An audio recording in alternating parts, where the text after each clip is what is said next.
আমার মার হাতে এক সাইডটা প্যারালাইসিস হয়ে গেছে, বাবার এখানে অনেক ভালো, এখন হাঁটতে পারে আমার মা। সে এখন ঠাকুর পেয়েছে স্বপ্নে, শিব ঠাকুরকে পেয়েছে, সেই স্বপ্নের থেকে এখন ওষুধটা দিচ্ছি।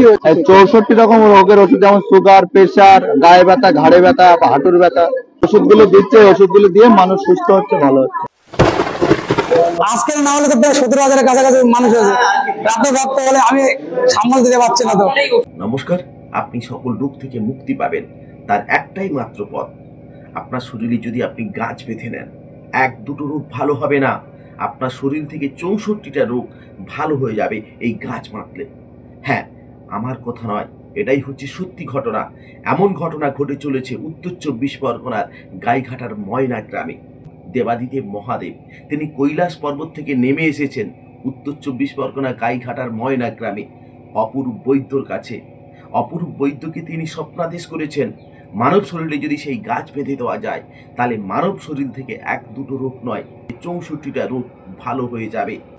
আমাদের এই মানব শরীরকে সুস্থ রাখার জন্য গ্রামগঞ্জের বহু মানুষ এসে সেখানে ভিড় জমাচ্ছে। সেখানে মেলার মতো লোক জমতে শুরু করেছে, বসে গেছে বহু দোকানপাট। প্রতিদিন 5 থেকে 10,000 মানুষের উপস্থিতি হয় সেখানে। এমনকি লোকের ভিড়ে স্কুল কলেজ বন্ধ হয়ে যাওয়ার মতন। কি এমন জাদু রয়েছে স্বপ্নে পাওয়া সেই ওষুধে, যে ওষুধ বাঁধলে আপনি রোগ থেকে মুক্তি হতে পারেন? তাতে আপনার হার্টের সমস্যা হতে পারে, কিডনির সমস্যা হতে পারে, লিভারের সমস্যা হতে পারে, স্কিনের সমস্যা হতে পারে, এমনকি আপনি বন্ধ্যাত্ব থেকে মুক্তি পেতে পারেন। আপনার সকল মনস্কামনা পূর্ণ হবে, আপনার শরীর থেকে 64টা রোগ ভালো হয়ে যাবে। আর সত্যিকারে যদি 64 প্রকার রোগ শরীর থেকে ভালো হয়ে যেত, তাহলে উত্তর 24 পরগনায় কোনো হসপিটালের দরকার ছিল, কোনো ডাক্তারবাবুর দরকার ছিল? আমরা এই প্রতিবেদনে আপনাদের শোনাবো অপরূপ বৈদ্য ঠিক কি বলেছেন। দেখা হচ্ছে 65 রকম সমস্যা বলতে পারবে তো। ওষুধটা তো স্বপ্নদায়ী ওষুধ, কি ওষুধ দেয় আমাদের হচ্ছে তোমার যারা যারা রিলেটিভ ছিল, রিলেটিভের মধ্যেই আমরা ওষুধটা দেওয়া নেওয়া করতাম। তো আমি বলতে পারবো না, ভক্তরা তো বাদ বাকিটা বলবে। আমি বললে তো বলবো সব নিজেরটা নিজে জাহির করছে, তাই না? তারা ভালো না বললে 1বার থেকে 2বার 10বার আসছে না তো। এখন তো লোক হচ্ছে, আজকের না হলে তো প্রায় 17,000-এর কাছাকাছি মানুষ আছে। রাতে ভক্ত বলে আমি সামাল দিতে পারছি না তো। করে খাচ্ছে, কিন্তু আমি আমার জায়গায় অনর, আমি এত ভক্ত আমি দেখতে পাচ্ছি না। আমি 3-4 হাজার ভক্ত হলে আমি ভালোভাবে দেখতে পারবো। এই মন্দির ময়না প্রাইমারি স্কুলের পাশেই আমার যে দুর্গা মন্দির, এই দুর্গা মন্দিরে আমি প্রসাদ বিতরণ করি বাবা মার নাম স্মরণ করে। এখানে দক্ষিণার কোনো ব্যাপার না, যে যা খুশি মতো দক্ষিণাটুকু দেয়।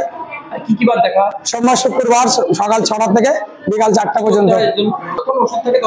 যতক্ষণ ওষুধ থাকে, কোনো ভক্ত তো না ফিরে যায় না, সবাই তো ওষুধ নিয়েই যায়।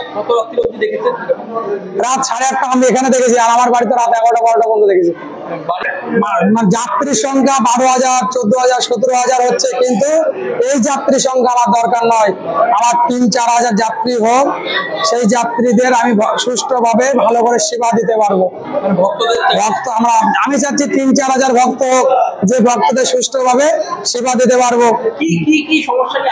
এই যে এত ভক্ত হচ্ছে, আমার চারিদিকে রাস্তাঘাট বন্ধ হয়ে যাচ্ছে, স্কুল কলেজগুলো ছেলেপিলে স্কুলে যেতে পারছে না, আমার পাশের যে প্রাইমারি স্কুলটাও বন্ধ হয়ে যাচ্ছে। অপরূপ বৈদ্যের উপর শিব ঠাকুরের স্বপ্নে পাওয়া ওষুধে যেসব মানুষজন ভালো হয়েছেন, যারা সুস্থ হয়েছেন, তারা কি সত্যিকারে সুস্থ হয়েছেন, না শুধু তাদের মনের ভ্রান্তি, মনের বিশ্বাস? এই প্রতিবেদনে আপনাদের শোনাবো সেই সমস্ত মানুষের কথা যারা নাকি রোগ থেকে মুক্তি হয়েছে। আপনারাই শুনুন। 64 রকম রোগের ওষুধ দেওয়া হচ্ছে। এবারে অনেক উপকারও পেয়েছে, যেমন 13 বছর উঠতে পারে না, তারা এখানে এসে উঠেছে, দাঁড়িয়েছে, এবং সে তার এই আনন্দে কান্না করেও ফেলেছে। এরকম অনেক অনেক ঘটনা। কি কি রোগ আছে? 64 রকম রোগের ওষুধ, যেমন সুগার, প্রেশার, গায়ে ব্যথা, ঘাড়ে ব্যথা, হাঁটুর ব্যথা, নানা রকম ওষুধ দিচ্ছে। দিচ্ছে আমাদের একটা দাদা, সে এখন ঠাকুর পেয়েছে স্বপ্নে, শিব ঠাকুরকে পেয়েছে, সেই স্বপ্নের থেকে এখন ওষুধটা দিচ্ছে। কি হয়েছে, কি পেয়েছে জানতে পারলাম? মানে স্বপ্নে শিব ঠাকুর তার কি আদেশ দেয়, ঠিক আছে, দেওয়ার পরে এই যে ওষুধগুলো দিচ্ছে, এই ওষুধগুলো দিয়ে মানুষ সুস্থ হচ্ছে, ভালো হচ্ছে। আমি মা বাবাকে নিয়ে এসেছি। আমার মার হাতে এক সাইডটা প্যারালাইসিস হয়ে গেছে, বাবার এখানে অনেক ভালো, এখন হাঁটতে পারে আমার মা। এই 3 মাস ধরে আসছি আমি। কি ওষুধ দিয়েছে? এই গাছের শিকড় বসাতে দেওয়া ওষুধ, এটাই হাতে বেঁধে দেয়, কতদিন ধরে উনি মানে এই সমস্যা ছিল? না এই দুর্গাপূজার থেকে স্ট্রোক হয়ে একটা সাইড করে গেছে, ডান সাইডটা। তারপরে এখন কি পরিস্থিতি? এখন হাঁটতে পারছে। আপনি যদি অন্ধবিশ্বাসের মতন শরীরে গাছ বেঁধে থাকুন, তাতে কোনো দোষ নেই, কিন্তু একই সঙ্গে ডাক্তারি পরিষেবাটুকু নিন, তাহলে হয়তো আপনি প্রাণে বেঁচে যাবেন। বর্তমান একবিংশ শতাব্দীতে আমাদের এই সমাজ এখনো অন্ধকারে ডুবে আছে। মানুষ চাঁদে পৌঁছে গেছে, মঙ্গলে পৌঁছে গেছে। আমাদের ওয়েস্ট বেঙ্গলে 1-2 নোবেল পুরস্কার আসেনি, 6খানা নোবেল পুরস্কার এসেছে, কিন্তু আমাদের মন থেকে আমরা কুসংস্কার মুছে ফেলতে পারিনি।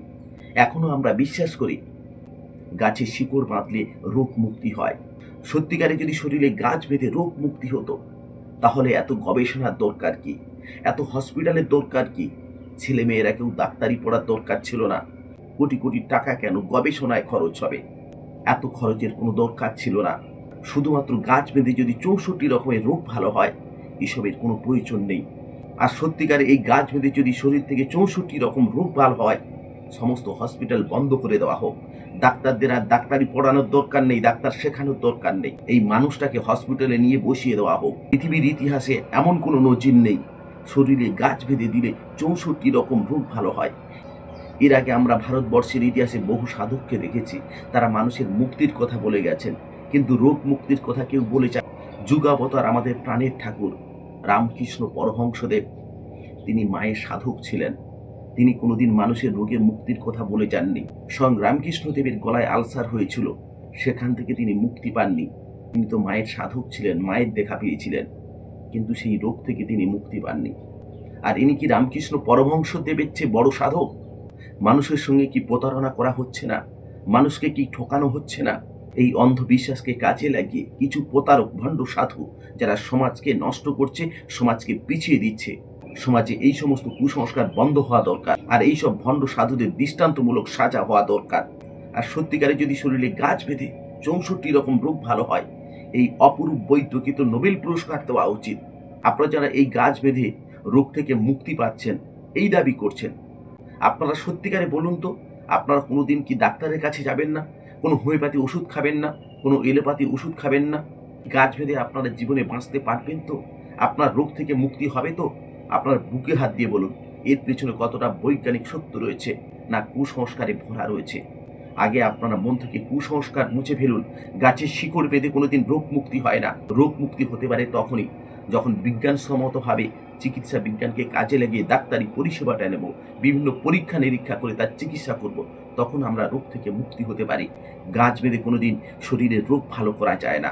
তাই এইসব ভণ্ড সাধুর থেকে সকলের কাছে অনুরোধ করছে, আপনারা দূরে থাকুন, বিজ্ঞানটাকে সহায় করুন। চিকিৎসা বিজ্ঞান আপনার সঙ্গে রয়েছে, ডাক্তারবাবুরা আপনার সঙ্গে রয়েছে। ডাক্তারবাবুরাই পারে আপনার প্রাণ ফিরিয়ে দিতে, রোগ থেকে মুক্তি দিতে। সকলকে নমস্কার, সকলকে ধন্যবাদ।